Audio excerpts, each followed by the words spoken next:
Welcome and thank you for joining us. It's Monday, May 20th. You're watching News 2 on Via Channel 4 and 504. I'm Leslie Kamisiang. Topping our stories tonight, students in the first and second grade at the Lumo Elementary School met a challenging Monday morning when they came upon a crumbled classroom wing. The Lumo School is facing infrastructure issues and may have to make a plan to move several classrooms to another location on campus. St. Croix Teachers Union was on site as well as administrators for the Department of Education. Here's more on that story. Students and administrators arrived at the Lumo Elementary School this morning to discover portions of one of their school's building in shambles. The structure has partially fallen apart here, and a large chunk of the cement is on the ground because this is an age-old structure. According to the St. Croix Federation of Teachers president, teachers at the school made formal complaints about a shifting movement in the building, which is utilized to conduct first and second grade classes. According to the school's principal, the structural drop occurred before students arrived on campus today.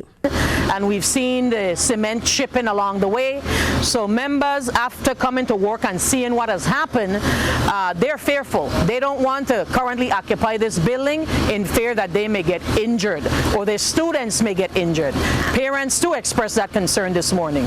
Administrators from the Department of Education were on site, but declined to speak until the building was assessed. The Virgin Islands Fire Department arrived on the scene and began inspecting infrastructure failure. So I'm asking and hoping that the architects come, engineers come, and they do a thorough assessment of this facility because it's very old, to make a determination as to whether the structural integrity is still there at the level for occupancy. That's all the union wants and the members want and the parents want. Earlier this month, Carlos McGregor, the St. Croix Insular Superintendent, spoke with the Pearl B. Larson Elementary School PTA members and informed that a K-8 configuration was being rolled out in public schools to boost their academic achievement. A few days later, the Commissioner of Education, Raquel Berry Benjamin, appeared on a radio talk show and stated that the K-8 program was being implemented to assist largely with consolidation. Our immediate need is that we have teacher shortages and we have to open our school year 2019-2020. So with our fiscal challenges, we've come to the harsh reality that we definitely have to consolidate schools. Okay. So at the Department of Education, we have a plan proposed that we're sharing with unions, the senators, the Board of Education, parents, our immediate stakeholders. Listen, this K-8 thing, we know it's happening because of the structural integrity of our buildings, funding, issues with retention of teachers, and also, they have a problem with recruitment and retention of teachers. And that's really the core of the problem. Ms. Soto Thomas stated that she has not received any communication from the Department of Education in regards to FEMA's long-term plan to repair school facilities. For News 2, I'm Stephanie Shalana Brown.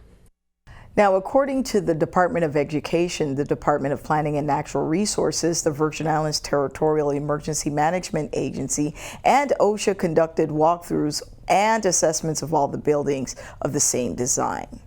Turning our attention to crime, a fourth suspect has been arrested in connection with the gunfight at First Stop gas station on St. Thomas that claimed the life of a Superior Court marshal.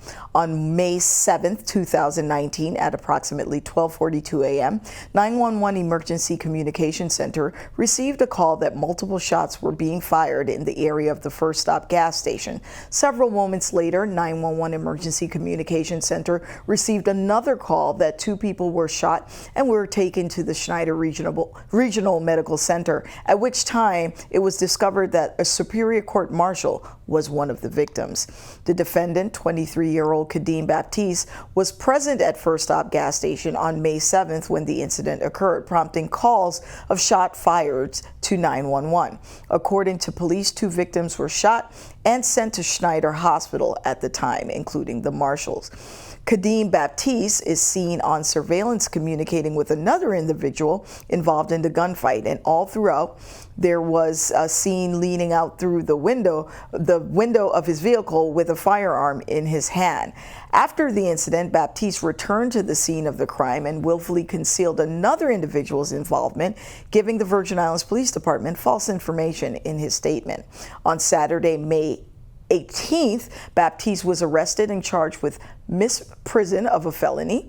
Bail was set at $10,000, but Baptiste was unable to post bail. We'll keep you updated.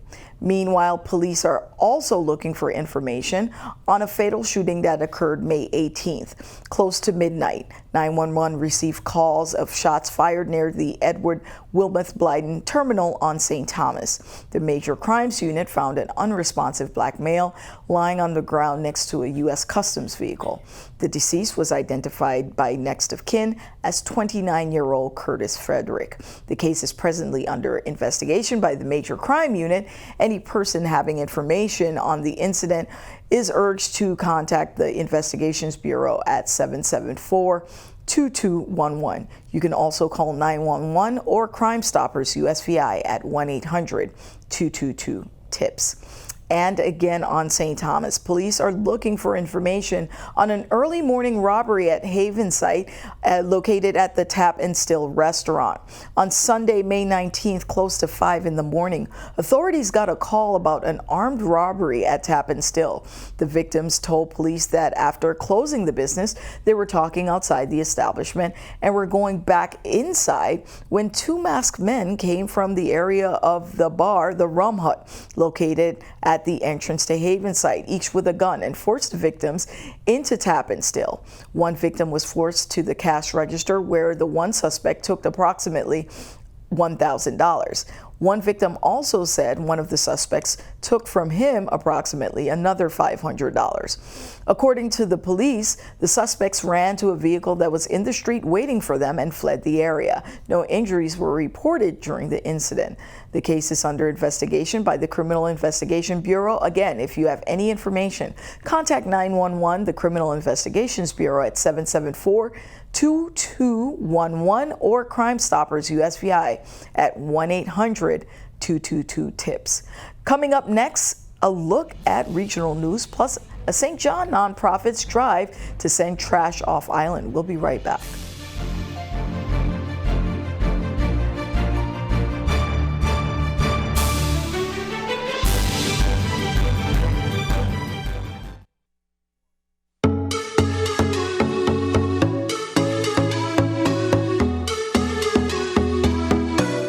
Welcome back. The Office of Delegate to Congress, Stacey Plaskett, recently announced the winner of the 2019 Congressional Art Competition.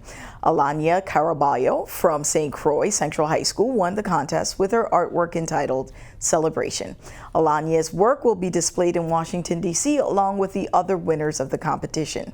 Delegate Plaskett also thanked the teachers and school staff who made the event possible. Here's more. Each spring, the Congressional Institute sponsors a nationwide high school visual art competition to recognize and encourage artistic talent in each congressional district. The artistic competition began in 1982. Winner Aliana Cariballo is a student at the St. Croix Central High School, and the delegate to Congress explained the great honor Aliana has received. This portrait will be hung for a year up in the U.S. House of Representatives in Washington, D.C., representing the Virgin Islands. So it's a tremendous honor for her. And on behalf of the Virgin Islands Council of the Arts, congratulations. And we have some art supplies here for you. Thank you very much.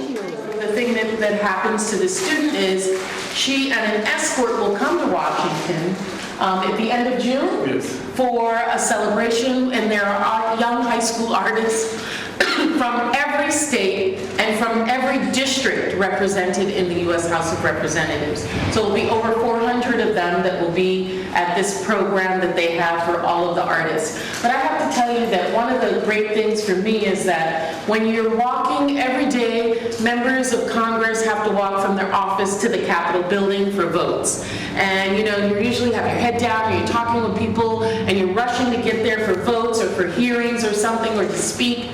And along the corridor leading into the Capitol, from the offices in the House, are just lined with the artwork of students from around this country. And every day I try and focus on a different piece because it gives me hope when I see our young people and what they're capable of doing and them pursuing their art. And there are always messages for us that they're trying to convey in their artwork. And I'm really grateful for that. Thank you so much for what you do. A St. John organization is taking the lead in saving the island from trash.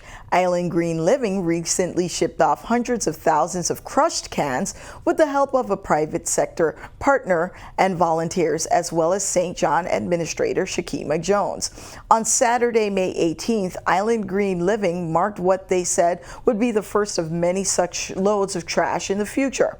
More than 40 volunteers and 350 volunteer hours went towards collecting cans, crushing them at the Island Greens Resource Depot. Stevenson Frommel Freight Services also donated the use of the Norma H. 2 cargo ships to transport the pallet to a recycler and its return trip to Puerto Rico. Steve de Blasio was also on island as part of the Bloomberg community support efforts. The cans will be recycled, and in this way, Island Green kept nearly 15,000 pounds of aluminum from wasting away in the territory's landfills. The effort also brought approximately $7,000 to Island Green's coffers, and they said that they would support additional recycling and sustainable programming efforts in the future. Meanwhile, the territory had just wrapped up its commemoration of Virgin Islands Police Appreciation Week. The event, which goes back to 1962 when President John F. Kennedy signed a proclamation designating May 15th as Peace Officers Memorial Day and the week in which the date falls as Police Week. This year's National Police Week was celebrated from May 12th through May 18th. The police department hosted various events across the territory to honor the service and sacrifice of all law enforcement officers. Here's more fun from one of those events. Amazing. We have a chef. My name is Julian Henley. I'm the ADA coordinator for the territory, and I'm here. I'm so glad to join in and be the team leader for Homeschool 2. We have a chef. So I'm Chef Solia. And Chef? Amaya. Okay. And we have Micah. Chef Micah. And what's your position, Michael? Chef. He is the Guy chef. He's been keeping everything in line. So for the soup, we did a chicken. Pumpkin soup. No, wait. We're talking about the entree. No, we're talking about the soup. We did a chicken pumpkin soup with dumplings and coconut on top and a drizzle of oil. And we also did one with tofu, just in case. And if you take a look around, the police department is doing an outstanding job of connecting with the community. Look at the youth here, look at the teachers, look at the dishes we hear. This is a new direction that the police department is headed in. It's a fantabulous event. I mean, Captain Colburn invited me out on behalf of the Acting Commissioner Jason Marsh, and it's an outstanding event for the as a part of the Police Week activity. Let me have the Acting Commissioner say a few words on behalf of the department. Yes, again, on behalf of the police department, just want to thank everybody for coming out. This is really a true community event. We have our children, we have our teachers, we have our senators, we have the police officers, so we have a mixture of everything here today, including the business community. We honor everybody this week with a fantastic event. The students are having a wonderful time. It is a must-say congratulations to the Virgin Islands Police Department. Not only are they doing a fantastic job, but they have a fantastic event. So kudos to the Virgin Islands Police Department. I'm at the Coal Pot Cook-Off. It's Police Week. This is an annual event that is being done here, and I'm just grateful that we are here to do this. The students are having a real life experience. If you notice, they are right now seasoning some mahi. We're about to put some well marinated mahi together. We have some pumpkin soup we're going to put up there. What we want to be able to do is have food that is grown here in the territory, in our place, in our kitchen, in our hotels, and this is how we would start. So we're grateful to the individuals for Police Week to put this together. I'm grateful to the chef and all of the individuals here. We have Mr. Bonelli who came on board and has been really driving the ship. So here you have a well put together team, including the young people. Okay, from Team Marvel. We're on camera. Team Marvel. Okay. Happy Police Week to everybody, and thank you for what you do here. Stick around. Your News 2 AccuWeather forecast is coming up next.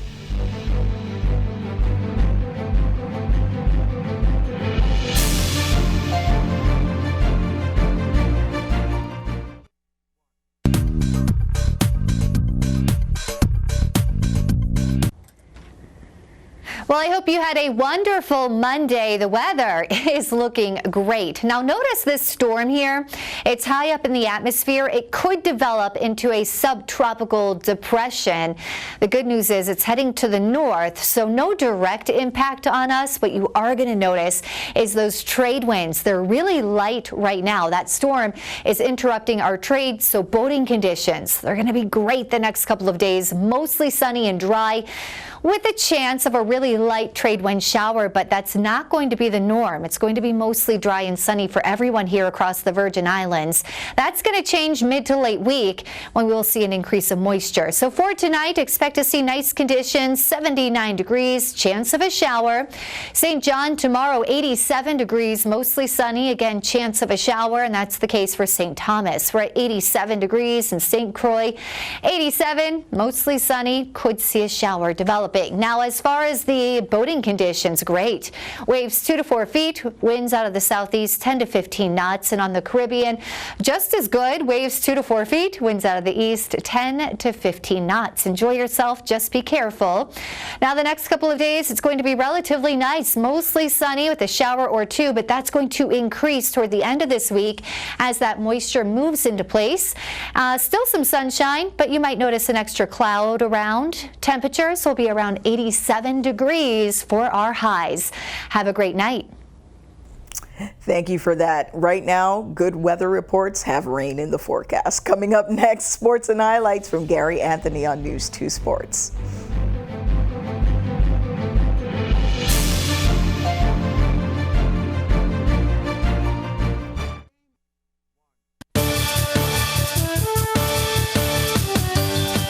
I'm Gary Anthony, and this is News 2 Sports. The first ever Best of the Best Boys Elementary School Soccer All-Star Game featured the St. Thomas All-Stars taking on the St. Croix All-Stars at the brand new Bethlehem Soccer Field on St. Croix.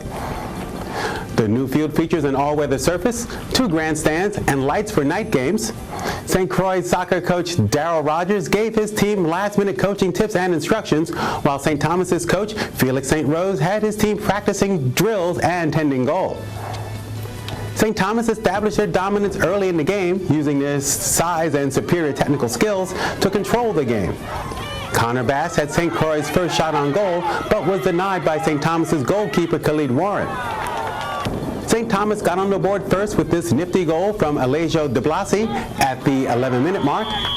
St. Thomas's second goal came at the game's 30th minute when John Wilson Synthema took the pass from Amori Cardi, maneuvered through the defense for the goal, making it 2-0 at the end of the first half. In the second half, St. Thomas continued to put on the pressure, and at the 54th minute, Pedro Rodriguez got behind the defense for the game's third and final goal as the St. Thomas All-Stars gained a 3-0 victory. St. Thomas coach Felix St. Rose, who served as the soccer coach for the St. Lucia men's national team, likes what he saw in the All-Star game. Well, actually, it's the first of the best. At least you could spot the talent we have in the elementary. It's not a bad idea. I only hope it can move forward from there. Still have some things to learn. I mean, it's a learning experience. They cannot get all at one, but then I think they're coordinating very well. The football in the Virgin Islands is on the low, so I guess these kids are the hope of the Virgin Islands. I only hope we can put a program in place for some continuity for the growth of football in the Virgin Islands. Oh, all I'm saying to the parents is that be supportive of your kids, be there for them, encourage them, let them know the sport is a sport of physical contact, so there have times the games will be tougher than usual. On to the NBA playoffs, where the Toronto Raptors clawed their way back into the Eastern Conference Finals with a double overtime victory over the Milwaukee Bucks, 118-112. As usual, Kawhi Leonard led the way for the Raptors, notching 36 points.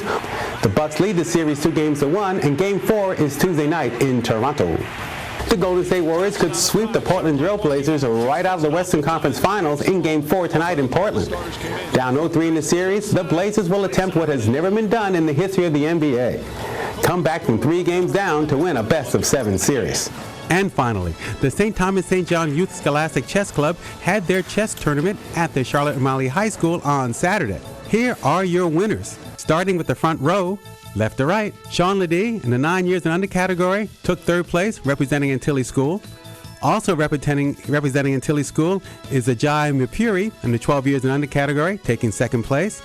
And 1st place from the VI Montessori School is Tenjai Davis in the 9 years and under category. Naitik Janwar took 2nd place in the 9 years and under category from All Saints. And 1st place in the 12 years and under category from Antilles School, Maya Ronan.